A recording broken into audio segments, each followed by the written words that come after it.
Hey, welcome back to True North Reviews. My name is Ryan. Today we're doing an episode of Hot and Cold. This is a series I like to do where I talk about the best and worst music I heard over the past week. We'll be talking about the hot, known as the best, the cold, known as the worst. I'll have the songs linked down in the description, so if you want to check out any of these songs, they will be there. This week's episode will be looking at any songs released between April 28th and May 4th, 2019. Without further ado, let's jump right into the list. First up this week for the hot tracks, also known as the best, we have a new single from the Kents. This one is entitled Smoke. This is a group, they're an indie rock band I've been following for quite some time now. They're actually a local band to where I grew up, so I've been wanting to talk about them on the channel for a little while now, and I've been trying to pick my spot of where to talk about them. So they finally put out a new song and I felt like, hey, let's listen to it and let's see how it sounds. In terms of what the Kents go for, they're like this meshing of what you would get between Kings of Leon and Young the Giant. They just have that same sense of melody, and the ruminating guitar tones are definitely there. On the single Smoke, it is of lower production quality. It is a demo and it is self-produced, but I just think the tune at the core of the song is a fun and slow brooding one. The guitar solo kind of twinkles and radiates. It's a pretty track. This is also a charitable single, so you can buy it at any price you want on Bandcamp, and all the proceeds will go towards the Warming Room in Peterborough,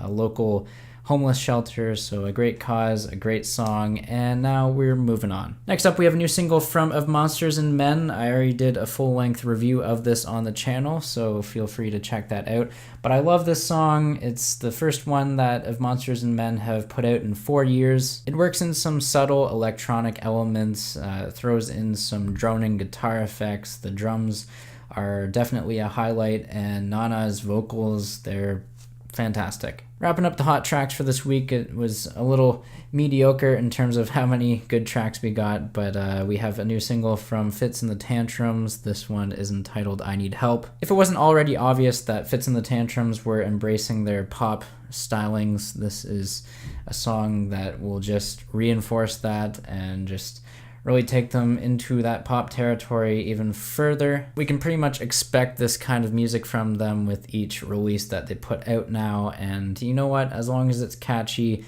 I don't really care how corny it is. I really enjoy the melody that's on this new song. The hook is as anthemic as ever, and it's just a fun track. The production is bright and glossy, but yeah, I'm loving it. Now onto the middle of the road tracks of this week. These are not the best, not the worst, just something that you should keep your eye out for, something you might want to listen to. You might enjoy it a bit more than I do. A bit of a disclaimer though, you might enjoy or not enjoy these songs, no matter how much I recommend them. First up for the middle of the road tracks this week, we have a new single from K.Flay. This one is entitled This Baby Don't Cry. This is the second single to drop that is in support of her forthcoming album that is due to drop in July. Name of that album will be Solutions, but yeah, with this new single here, the clapped rhythm is fun. I think it's lighthearted. I think it's all in good nature. The vocals are definitely edgy, and that might kind of be the off-putting factor of this song, but I know for me, I look at the melody and the vocal delivery, and I compare it to her other single that she had out from 2016, Blood in the Cut, and I see too many similarities. So with that, I'm not really fully gripped with this new K.Flay single, but I think it's all right. Moving on from there, we have a new single from Diplo. He put out a new EP. There's a song on there featuring Tove Lo. It's called Win Win. Production-wise, I think the cut is groovy. It's pretty crisp. It's definitely more variable compared to the last few singles that Diplo has been putting out and what I've been talking about on Hot and Cold before. However, I feel like Tove Lo's vocals are a little stale and a bit boring. She sounds like she's just phoning it in, and on other singles that she's done in the past where she's collaborated with like Coldplay, for example, I feel like she has a bit more energy on that kind of single. Here she just sounds a little boring, and yeah, it's an okay track. Next up, we have a new single from Logic featuring Eminem. This one is getting a lot of hype. It's called Homicide. Do I buy into the hype? I think it's okay. I don't think it's the greatest song I've ever heard. It's definitely leaps and bounds ahead of what Logic put out earlier this year with Supermarket. I think that album was abysmal. So yeah, Logic has given up his alternative rock influence, thank God. He's teamed up with Eminem and he is spitting as many bars as possible. I mean, when you're teaming up with the real Slim Shady, yeah, it's gonna take a lot to match that kind of competition or even try to surpass that. By no means, I don't think he really surpasses what Eminem puts on this track, but I will give Logic quite a bit of credit just because he sets up the intro for Eminem in such a great way. Logic's flows, he can switch up pretty well on this song. There are a couple of times, especially in the chorus, I feel like he falls off the beat and doesn't really keep up with the speed as much. There are some funny bars on here. I really dig the outro too, where we just get this person kind of spitting out these bars and failing miserably. It's done with comedic effect, and I feel like this song I'll come back to in the future really only for Eminem's feature and the outro for the track. And quickly, just to comment on the replay factor or the shelf life of this song, I don't see it lasting much outside of 2019.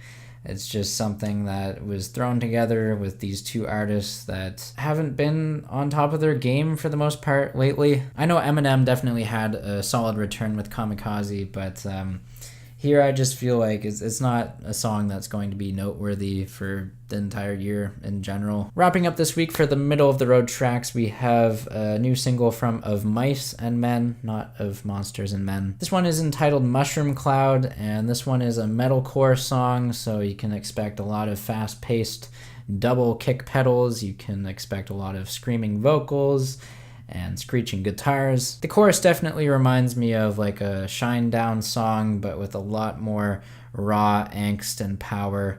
And it's an alright track. Moving on to the cold tracks of the week, these are definitely the worst that I heard, and what better way to start it off than with Shawn Mendes. He has a new single out, it's called If I Can't Have You. This is just repetitive pop trash. The verses on here are so underwritten and so underwhelming. I feel like the only thing Shawn had going for this song was the chorus, and that's why he has to repeat it a million times just to get stuck in your head. The production on here, the verse is terrible. The chorus is all right, I guess. I'll give it that, but the songwriting is so terrible. The lyrics are petty. They just want to make me curl up in a ball and just hide from the rest of the world. What could be worse this week? We have a new single from Eagles of Death Metal. They have a new song out. It's called Long Slow Goodbye. I feel like this one, the melody is kind of lacking. The track overall is pretty stagnant. The dynamics and the energy, it fails to like show much of really anything, and it doesn't really keep me hooked, which is a shame because I followed this band back in the day when I was growing up on baseball video games, and they had a couple songs on there that I really loved. Overall, I just feel like it's this boring rock song, and if anyone asks me if rock is dead, I would point to a song like this and say, yeah. And yeah, that's like a debate for another day. Don't really want to touch that here. Next up, we have a new song from Bastille. This one is called Joy. This one is not a joy to listen to. There are so many reasons why I don't like it. The structure is so rigid. The melody makes me want to bang my head against the wall. The gospel influence on the track is god-awful. It doesn't fit the band's style, and the vocals here definitely sickening and ear-piercing. In other words, I'm not looking forward to this Bastille record at all. Next up, we have a new single from Madonna. This is the second single she has put out for her upcoming album. This one is called I Rise. And this thing's got to be like the most cliched and corny song of the year. Would definitely be a contender for that. It's so politically frustrating. I feel like Madonna is trying so hard to connect with the youth and the millennial audience. She simply just fails at doing this, though. I feel like she comes off more as a relic. She's really just so disconnected with this new generation, and this single just goes to prove how vapid and how boring pop music can be. Wrapping up this week, we have a new single from YG featuring Tyga and John Z. Go Loco is the name of this song. We've got some Spanish Spanish-influenced guitar on the track. The features are terrible, and Tyga keeps rapping about big butts, and I thought we heard the last of that last year when he teamed up with Iggy Azalea on Cream. But what a surprise, we couldn't keep Tyga away from talking about all he knows. Anyways, I don't like this track, and we'll leave it at that. There's Hot and Cold for this week. I'll catch you next time. Sound off down below in the comments. Let me know what you think of these songs. Leave a like, subscribe if you're new in town. Thanks for watching, and as always, have a rockin' day.